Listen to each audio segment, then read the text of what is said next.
Riina Solman. Ja aitäh. Lugupeetud härra linnapea, mind huvitab veidi Tallinna Televisioon.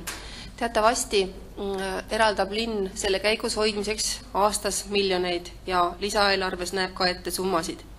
Samas vaadatavus jääb alla 1% ja mind huvitabki, et millal ta ületama hakkab 1% ja miks te midagi ette ei võta selle rahakulutuse õigustamiseks?